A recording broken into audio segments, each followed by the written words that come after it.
Um, Alright, so maybe if you just want to say who you are, and I guess maybe start with the earliest, back to how your parents acquired the farm, or... Okay. My name is Dennis Prochnow. I am the son of Margaret and Albert Prochnow, who purchased this farm in 1948, 2 years after my father was released or out of World War II, and purchased this farm in 1948. The farm has been here for a very long time. Our living room is actually the original log cabin that was moved here a very long time ago, in the early 1800s. This was an existing farm in 1837, and it was the first transaction on our abstract was from Martin Van Buren, president, in 1837, to a man named Lucius Lyon, who was, as we understand it, a government surveyor surveying the military road from Fort Atkinson to Prairie du Chien. And the property existed as the southwest corner of Section 18 in the town of Pleasant Springs, and it was originally about 90 acres. A good portion of the property that was along the Lake Kegonsa was sold off, and a resort or a restaurant resort area was established, Sunnyside. And we are adjacent to a property here that was owned by the Williams family that it was now a state park. My parents farmed this farm from 1948, and my father milked cows. In the transaction that he had purchasing the farm, he got 11 cows and also 50 chickens and 2 horses. Didn't have a tractor. He bought a new tractor in 1950 and milked cows for 11 years until 1959, and he worked for Madison Gas and Electric that whole time. So he was a very busy guy. Had to be in Madison, 10 miles away, to be to work at 7 a.m. every morning. And so it was quite a laborious beginning for them living here. They raised, had like a fruit stand, a vegetable stand in the summertime with sweet corn and raspberries, and the majority of the fields and stuff were leased to an adjacent farmer. And we used to have a tobacco barn that was actually rented out to a neighbor for drying tobacco. It's an old home. The farm, the barn is very old. It's been apparently been built and added on to about 3 times, as far as we can tell. It used to be a silo that was actually taken down and a granary built over that location adjacent to the barn. It's in a very interesting area because we have a glacial drumlin that goes through a good part of the property here, and originally, from maps that we have found from the late 1800s, there was actually a quarry in this glacial drumlin that was quarried, and they used barges on the river, which is the Hara River, to haul the stone that they would have quarried out of the hillsides right along adjacent to the lake. The last one that I saw, map that I saw, was in 1898, and it's still brought up as a quarry area. So it's very very steep in artifacts. It must have been that the Indians and stuff lived here for a very long time. We have artifacts that were dated back by a professor at the University of Wisconsin, 7,000 to 9,000 years old. So it's been here for a very long time. It's a wonderful little spot that has probably been a homestead for people for a very long time. we're very fortunate to be the caretakers at this point in time. Did you say that you remembered the Indians when you were young? No, not. I would not have remembered any Indians, but I do know that the gentleman that my parents bought the farm from in 1948, his name was Peter Munson, and Peter Munson was actually born in the log cabin here. And in the 1950s, he was in his late 80s at that time. So this would have brought him back to probably someplace in the 1870s. Holy cow. 1880s or thereabouts. We have a very old apple tree, a Duchess apple tree here, that he claims was a very old apple tree when he was a little kid, and that the Indians would come up. He used to play with the Indian children here, and he right in front of this tree. Yeah, right over here. This is an apple tree that's, it's unbelievably huge, and it still produces apples. We've got some beautiful apples on it right now. Yeah. He said that because they had put a well in here, that the Indians would actually come a little earlier and stay a little bit later in the season. I don't know why that would be, but that seemed to be what his take on it was. We have across from us, adjacent to us here, we have some Indian mounds that are in the state park, and then there were some effigy mounds. And growing up as a little kid in the woods that's adjacent to us here,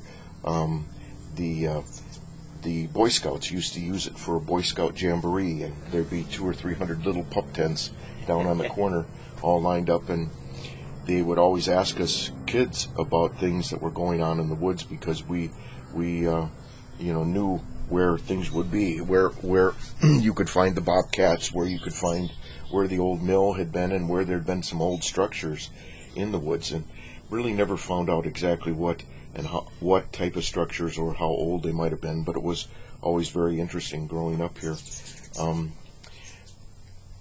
I can remember running into some of the bobcats that probably had their den in trees that had fallen down or something, and so it was always pretty interesting in here. So you acquired the farm in 2006? My wife and I, Lori and I, purchased the farm in 2005. Okay. In June of 2005. My father passed away then the following August.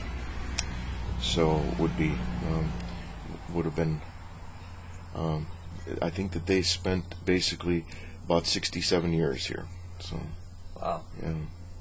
That was right around the tornado time too. That was 5 days before the tornado in Stoughton here. Mm-hmm. Yes. Mm-hmm. Mm-hmm. Gosh. Any other stories or anything that are good?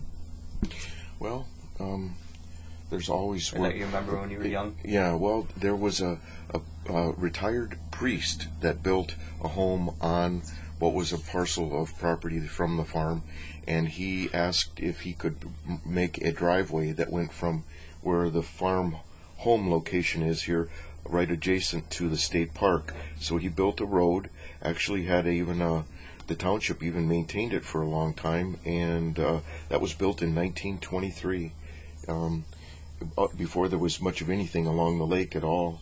And it still is there today. One of the two pillars that were at the beginning of his property, and one still exists over here on let's see, that would be Williams Drive. No, it would be on Sunnyside Street. So we used to have a mill in the woods that was adjacent here.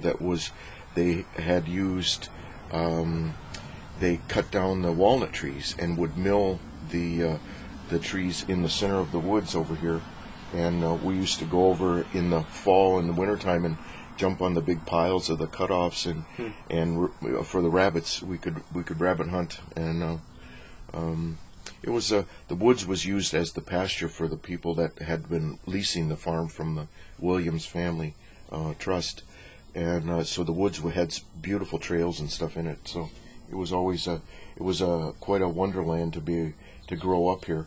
it did hold its it was a little spooky because you knew that there were bobcats in the woods, and there would be sometimes there would be sounds that came out of the woods that would just absolutely would make the hair on the back of your neck stand up. But yeah, it was always very interesting. So, with like the economy going up and down, I mean, did your parents see any of that hardship, or? No, they actually were able to pay the farm off by 1956. So the gentleman, Peter Munson, that they bought it from, and my father was a union. He was a lineman to begin with at Madison Gas and Electric, and then eventually got to be a cable splicer and progressed and had been there for quite some time. And so, no, economic-wise, it was interesting because they were always able to take advantage of having the vegetable garden or things that they would sell here, vegetables and fruits being so close to the lake. That no, we never experienced any unusual financial hardships that I would have known of. But why did they stop farming? You know. It was really basically because the economics of trying to maintain such a small farm really doesn't. It was much more advantageous for my father to have rented the land out for hay or corn or soybean, whatever it was that they had, to the adjacent neighbor because of just the logistics of having that large of equipment, and the neighbors were fully aware of the or had the capability to be able to farm it for them. We were pretty isolated. There were times in the wintertime where we would be snowed in here for up to a couple of days, and I went to a one-room schoolhouse that was about 2 miles away from here, and for the first 2 years I went, we didn't have a school bus, and so the gentleman that would come and pick up the milk from my father in the little milk house, the milkman would actually give us a ride over to the school, and never had kindergarten. There were two big school rooms.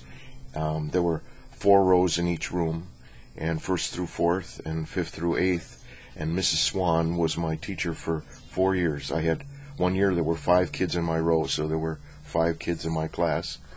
And growing up, we had one of the old crank phones that was on the wall where you would crank it and it held the earpiece to your ear, and it was interesting. We used to have an outdoor. It used to be that the bathroom was outdoors, and they would keep the toilet seat inside so that if you did need to have to go out, I guess I'm really not getting it. What year was that? Well, it would have been very small. I would have probably been within like 3 and 4 years old, right in there someplace. Okay. Right in there, and but it was. And you were born in what year? I was born in 1952. Okay. 1952, and So it was always we felt that we lived in a wonderland. We had the lake right next to us, and the little resort that was down here was always a source of entertainment as little kids. I worked there in the bait shop, and we basically spent the summers with people on vacation here at the lake. So we never felt that we were deprived. In fact, we felt we had quite the mixture of not only the being in a rural area, but the fact that you had the capability to be in a lake or in the woods or something that was always very entertaining. We never were inside watching TV or videos. Of course, you didn't have many, but maybe 2 or 3 channels at the time. So, So, how many acres was the farm initially when your parents bought it? When my parents bought the farm, it was about 57 acres. Okay. There had been about 32 or 3 acres that had actually been sold off for the properties that were along the lake adjacent to us here. So they owned all of that property at one time? At one time, Okay. yeah. The farm was it had, but they were not involved in the sale of those properties. That had all been sold off by the time that they bought the property here. And what side of the shore on Kegonsa is this? This is the north shore, would be northeast shore of Lake Kegonsa, and it's right by Springer's now. Springer's Resort. Springer's it used on to the be lake. called Sunnyside. Yep. Years ago. Yeah, it was always a wonderful area here. I mean, we used to be able to go pheasant hunting, and we had quail and stuff out in some of the fields and prairies and stuff. So. And you recently sold some land to the city, right? We sold approximately 37 acres to the county for the capital city's bike trail that comes from the Monona Terrace up in Madison, and this was the last piece of property that they needed to have the bike trail come all the way from Monona Terrace and right up by the Capitol to the Lake Kegonsa State Park, and they're potentially going to be, the bike trail is in its infancy as far as planning and stuff, because they really needed to have this parcel before they could finalize plans on what they were going to be doing, and it'll be quite an interesting addition into this area. The trail will go through areas that no one, basically, to a large degree, has ever really seen or appreciated on the north shore of Kegonsa, and it's really going to be quite a gem. It'll be a remarkable bike trail and exposing to what's the Door Creek wetlands that will be on the north or on the south side of the Door Creek wetlands area here. So we have sandhill crane rookery out in our marsh that they nest on top of the muskrat huts, and we've got sandhill cranes. We have a lot of animals here. We got a lot of deer, sandhill cranes, turkeys. Yeah, we're very fortunate. A lot of birds. It's a wonderful little oasis for everybody here. And you still have the tractor, right? Yeah. My father purchased a brand new tractor. He used the horses as a kid. He worked for his stepfather and stuff, using horses for logging and for tilling soil and plowing and that kind of stuff. So he had horses for 2 years from 1948 that came with the farm, and purchased a brand new Alice Chalmers with a sidearm sickle mower, a cultivator, and a single bottom plow. And he paid a whopping just under $1,000, $900 and some odd dollars for the whole thing. In what year? In 1950. 1950? Yeah, I have all the manuals on how to build rebuild the magneto and the generator and all that stuff. So I had the tractor all restored for, just needed to. It was,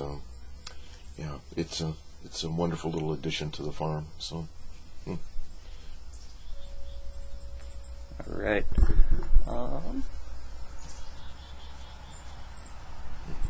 The Williams family that is adjacent to us here, they actually were quite instrumental in bringing not only the railroad, but actually bringing a lot of the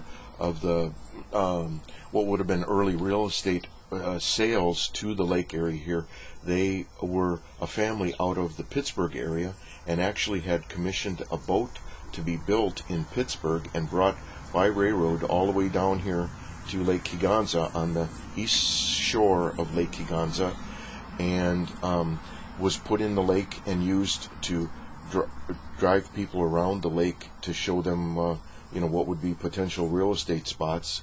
And they actually had built what was called a carriage house, and it was a building, two-story building, that actually used quite the modern technology for the time. Was like a truss system with these large steel rods that hung from in the ceiling of the second floor, which was the second floor. It was built into a hillside. The second floor was used as the haymow, and the rods on the trusses were supporting that floor so that they could use the downstairs as an area to drive carriages in and turn around with no support posts. And we used to play in it as kids, and there's a lot of remarkable pictures from the old building that are available in the area to be able to see. We have some also, but we used to play in it as kids.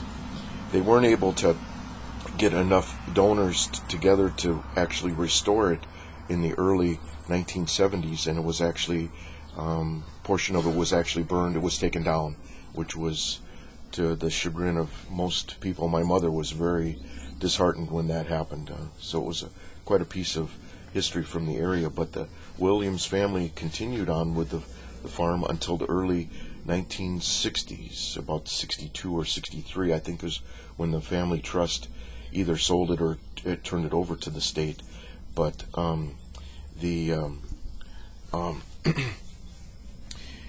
yeah, and then the state took it over, and it was a park, and started to the campground, I believe, was in they established it so that the first campers were in either 1965 or 66. Must have been in 66, because I have a picture from a newspaper article being the first Wisconsin residents that actually camped in this state park when I was 15 years old. So that would have been, it would have been 1967, 66, 67. And this is Lake Higanza State Park. Lake Higanza State Park. And I actually have the newspaper article that I saved from. Really? Yeah. That's cool. From then. And it's an absolutely amazing area. There's so much history here that new people that have moved into the area now have absolutely no idea that this stuff existed in the area here. And very fortunate in being able to be the caretakers of this wonderful property for the years that we'll have it here, and someone will go on from here. So, yeah. All right. It's Sunday, August 4th at about noon. That's when this interview is taking place. And we are at, what's the exact address here? The exact address is 2479 Fairview Street, Stoughton, Wisconsin. Okay. I think that should be good.